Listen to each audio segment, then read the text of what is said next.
Hello guys, welcome to our channel. और आज हम लेके आए हैं बाबर आजम की पोस्ट मैच प्रेस कॉन्फ्रेंस का रिएक्शन। और काफ़ी अच्छा खेली पाकिस्तान टीम, लेकिन ये था किस्मत बिल्कुल भी साथ नहीं थी उनके। और हर एक जो चीज़ थी वो उनके अगेंस्ट गई, चाहे शाहिन अफरीदी के इंजरी हो, चाहे फिर इनसाइड एजेस हो, और मोहम्मद रिजवान का ऐसे इनसाइड एज लगा के आउट होना हो। तो हर चीज़ पाकिस्तान के अगेंस्ट गई। इवन देखा जाए तो पहली बॉल पे भी, पहले ओवर या कुछ में जैसे वो आउट कर रहे थे तो तब भी अंपायर्स कॉल दिया गया था। तो वो सारी किस्मत का जो खेल था वो पाकिस्तान के साथ नहीं था। देखते हैं फिर बाबर आजम क्या बोलते हैं। क्या वो बोलते हैं कि किस्मत के ऊपर ब्लेम करते हैं, या फिर वो कहते हैं कि नहीं, वो रिस्पॉन्सिबिलिटी खुद लेना चाहेंगे। सो देखते हैं। हाँ, और मतलब मैं यही देखना चाहती हूँ कि लाइक बाबर आजम मतलब बेसिकली शाहिन अफरीदी इंजर्ड हुए थे तो उनका उस चीज़ में भी क्या बोलना होएगा। मतलब ये कि छोटी छोटी चीज़ों को जानने के लिए मैं बहुत ज़्यादा एक्साइटेड हूँ। और उनको क्या दुख हो रहा है मैच हार के कि नहीं आ रहा है, लाइक वो क्या बोल रहे हैं, तो उनको सारी चीज़ों को जानने के लिए ना मेरे को बहुत ज़्यादा क्यूरियोसिटी। तो देखते हैं वीडियो कैसे होने वाली है। वही देख लेते हैं कैसा होगा। तो आप भी देखो, हम भी देखते हैं। Let's start. Akil Ahmed, if you could ask the first one and then Rashid Shakur. Oh, Mike.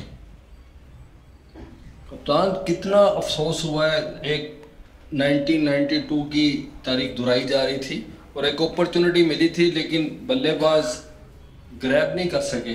थोड़ा टोटल था। क्या आप समझते हैं कि हदफ कम था, इस वजह से डिफेंड नहीं कर सके? बिल्कुल, काफ़ी अफसोस हुआ है, क्योंकि आप जब फाइनल हारते हैं तो आपको अफसोस होता ही है।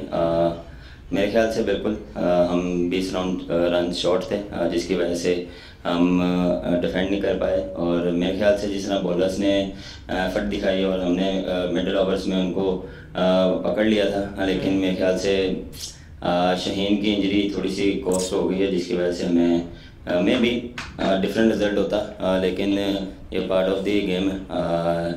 और बिल्कुल थोड़ा सा अफसोस हुआ। बाबर, शुरू से जो पाकिस्तान की इनिंग शुरू हुई तो सबको यही तवक्को थी कि मतलब आप और रिजवान जिस तरह खेलते हैं, जो आपका एक अंदाज है, और सब वही तवक्को थी। लेकिन हमने देखा कि पूरी पाकिस्तान की जो बैटिंग इनिंग्स है उसमें 49 डॉट बॉल्स हैं, 48 मतलब 8 ओवर पूरे इस तरह देखते हैं। शुरू में बाउंड्रीज भी नहीं लग रही थी, तो क्या उस वक्त क्या स्ट्रेटजी थी आप लोगों की? ये जो विकेटें भी गिर गई, रन्स भी, बाउंड्री भी, विकेट मुश्किल थी, या प्रेशर ले लिया बहुत ज़्यादा कि फाइनल है? कुछ इस तरह की चीज़ें हुई, कुछ इसके बारे में प्लीज़? नहीं, ऐसा प्रेशर नहीं लिया, क्योंकि कंडीशन से थोड़ी सी डिफरेंट थी। यहाँ पे बॉल सीम हो रहा था अर्ली ऑन। कोशिश यही थी कि हम पहले 6 ओवर में 45 या 50 रन्स करें, लेकिन उसमें थोड़ी सी विकेटें हमारी गिरी। लेकिन मेरे ख्याल से 11 ओवरों में हमारा 90 था, या 85 या 19 के इस दरमियान में था, इन बिटवीन था। लेकिन मेरे ख्याल से मिडिल ओवर्स में हम जो बैक टू बैक विकेटें गिरी हैं वो वहाँ पे हमें मोमेंटम नहीं मिला।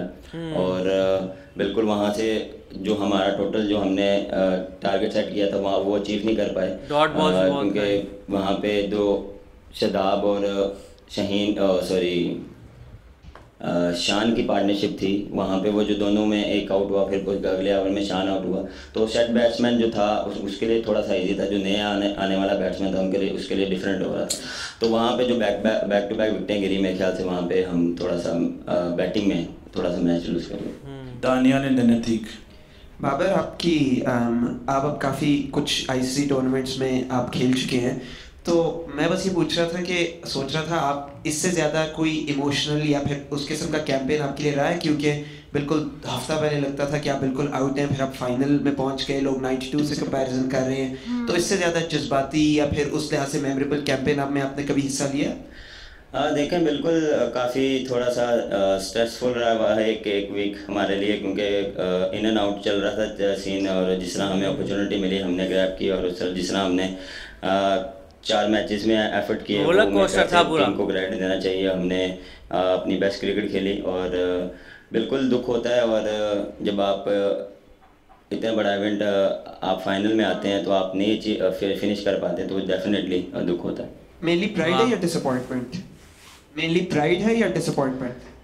देखें, प्राइड तो पाकिस्तान खेलने के लिए खेल रहे हैं, तो वो हमारे लिए काफ़ी प्राइड है। और आप फाइनल में पहुंचे, ये तो ज़्यादा उसके लिए प्राउड है हमारे लिए। जिससे दुख होता है जब आप ऐसे फिनिश नहीं कर पाए, क्योंकि हमने एशिया कप में भी ऐसे फिनिश नहीं कर पाया, तो इस चीज़ का हमें अंदाज़ा है। अतीक, बाबर, डॉट बॉल जैसे पहले भी सवाल हुआ, लेकिन ये खामी हमारी बहुत पहले से भी है। जब हम इंग्लैंड के खिलाफ होम सीरीज़ खेल रहे थे या और भी डॉट बॉल हम बहुत ज़्यादा करने लगे हैं, और हमारी टीम ऐसी कि डॉट बॉल बहुत ज़्यादा करे। 8 ओवर आप लगा लें कि हमने आज ज़ाया किए। और जब शाहीन की इंजरी हुई तो इफ्तिखार की जगह हम नसीम को या वसीम को ओवर देते, नहीं ज़्यादा नसीम के तो ओवर हो गए थे। बिल्कुल, हमारा मिडिल ऑर्डर में जो डॉट बॉल का रेशो है थोड़ा सा आज ज़्यादा हो गया, क्योंकि थोड़ा सा डिफरेंट सिचुएशन में थे। हम कोशिश करें कि पार्टनरशिप बिल्ड करें, लेकिन वहाँ पे पार्टनरशिप बिल्ड नहीं हो पाई, क्योंकि जब भी विकेट गिरती है तो नए बैट्समैन जाता है तो उसको 2-3 बॉल लग जाते हैं सेटल डाउन होने में। तो वहाँ पे भी हमारे थोड़ा सा बैकफुट पे आए हैं एज अ बैटिंग यूनिट। हम वैसा फिनिश नहीं कर पाए जैसा हमें करना चाहिए था। दूसरी बात रही कि शाहीन की इंजरी, बिल्कुल वहाँ पे नसीम के ओवर ख़त्म हो गए थे, और वसीम का अगर ओवर करते तो हमारा 2 ओवर फिर रह जाना थे। तो वहाँ पे दोनों लेफ्टी थे, तो मेरे ख्याल से ऑफ स्पिनर ज़्यादा अच्छी ऑप्शन थी उनके लिए। Faizan and then Usman.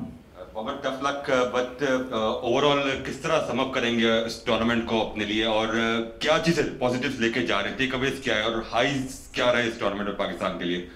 Sum up देखें, जिस तरह हमने स्टार्ट किया था हम खुद एक्सपेक्ट नहीं कर रहे थे। पहले 2 मैच हम हारे, मेरे ख्याल से पहला मैच क्लोज ही हारे, लेकिन दूसरा हम जो हारे हैं वो हमारे से एक्सपेक्ट नहीं कर रहे थे लोग, और हम भी नहीं कर रहे थे कि हम वैसा मैच हारें। लेकिन जिस तरह टीम ने कम बैक किया और जिस तरह हमें अपॉर्चुनिटी मिली, हमने उसको ग्रैब की और उसको हमने फिनिश किया। तो ये एज अ टीम और एज अ कप्तान मुझे काफ़ी प्राउड है। जिस तरह जो टीम थी और जिस तरह तनकीद चल रही थी कि हमारा मिडिल ऑर्डर मैं और रिजवान स्ट्रगल कर रहे थे, लेकिन जिस तरह मिडिल ऑर्डर ने स्टेप अप किया और हमें मैच जिता के दिए, और जिस तरह उन्होंने एफर्ट की, और इंडिविजुअल परफॉर्मेंसेस भी रही, इफ्तिखार की, शदाब की, नवाज की, हर एक ने अपना कंट्रीब्यूट किया इस टूर्नामेंट में। और फास्ट बॉलिंग और हमारी बॉलिंग ने ऑलवेज पूरे टूर्नामेंट में डोमिनेट किया। तो एज अ कप्तान मैं अपनी टीम से काफ़ी खुश हूँ। सही बात है। अच्छा बाबर, 12 ओवर्स के अंदर पाकिस्तान ने 80+ स्कोर कर लिया था, उसके बाद पाकिस्तान एकदम से मोमेंटम अपना खो गया। क्या हमने गंदी बैटिंग की, या इंग्लैंड ने अच्छी बॉलिंग की, या विकेट ने कुछ डिफिकल्ट हो गया पाकिस्तान के लिए? यहाँ पे आप क्रेडिट दे सकते हैं इंग्लैंड की बॉलिंग को, लेकिन ये एक्सक्यूज नहीं है। एज अ क्रिकेटर आपको सिचुएशन के हिसाब से खेलना पड़ता है, और उस दौरान हम कोशिश कर रहे हैं कि पार्टनरशिप को बिल्ड करें, लेकिन जब बैक टू बैक विकेटें गिरती हैं तो ऑटोमेटिकली आप पे प्रेशर आता है। बाबर आउट हो गए थे ना, तब pressure till the end 20th over तक हमारे साथ रहा है, और हम जो टोटल जो हमने सोचा था वो हम नहीं कर पाए। लेकिन मेरे ख्याल से जिस तरह हमने फाइट बैक की बॉलिंग में और आखिरी ओवर तक हम लेके गए मैच को, मैं भी शाहीन अगर बॉलिंग करता तो मैं भी डिफरेंट सिनेरियो होता, लेकिन ये पार्ट ऑफ द गेम है। बहुत सी चीज़ें पॉजिटिव हैं, बहुत सी जो पॉजिटिव चीज़ें उसको हम ग्रैब करेंगे, जो नेगेटिव चीज़ें उसको हम कोशिश करेंगे यहाँ पे छोड़ के जाएँ। Baba, sorry if you've answered this already, but where did you feel that game was lost?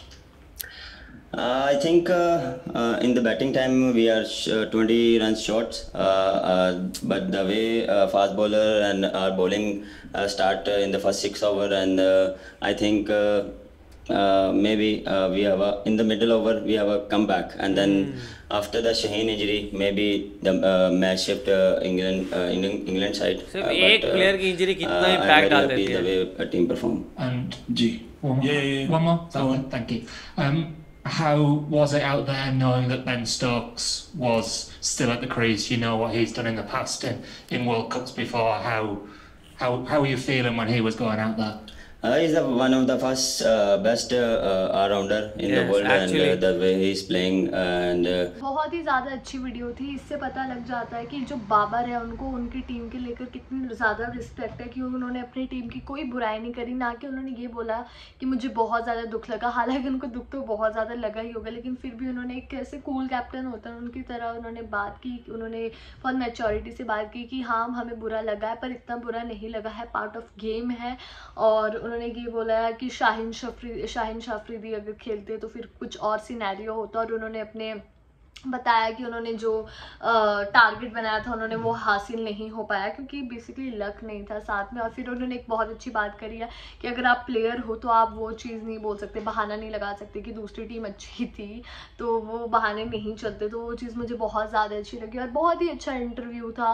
और कहते हैं ना एक मैच्योर इंसान है, ऐसा लग रहा था कि बाबर काफ़ी ज़्यादा मैच्योर है जिस हिसाब से वो आंसर दे रहे थे। तो मुझे ये इंटरव्यू बहुत ज़्यादा अच्छा लगा। वही, और किस तरीके से उन्होंने पूरी टीम को डिफेंड किया है और साथ में ये बोला कि भाई कहीं ना कहीं हम लोग अगर वो शाहीन सब जो वही बात करेंगे कि शाहीन को इंजरी नहीं होती तो कहीं ना कहीं ये गेम पाकिस्तान के हाथ में ही आ गई थी और बहुत अलग हो सकता था क्योंकि बेन स्टोक्स को बहुत मुश्किल हो रही थी रन मारने में। चाहे जो भी बोल लो कि बेन स्टोक्स बहुत इनफॉर्म चल रहा है पर बेन स्टोक्स से रन लग नहीं रहे थे एक्चुअली। और सिर्फ वो जो लास्ट में उसको इफ्तिखार को मार दिया तो वहीं गेम खत्म कर दी थी और उसने एक ओवर में बहुत फ़ायदा उठा लिया, वरना उसके अलावा तो उसके कुछ लग नहीं था और वहाँ पे वो मैच जीत सकते थे पाकिस्तान वाले। पर वही कहीं ना कहीं किस्मत ने साथ नहीं दिया। पर यह है इससे ये पता लगता है कि नेक्स्ट टाइम जब वो आएंगे तो वो और लड़ते हुए आएंगे और स्ट्रॉन्ग बन के आएंगे। सो फिर अब बहुत ज़्यादा ही मजा आएगा आगे के मैचेस देखने में। तो आप लोगों को कैसा लगा जरूर बताएगा। इसे लाइक करते जाइए, कमेंट करते जाइए, शेयर करते जाइए और सब्सक्राइब करते जाइए। बाय।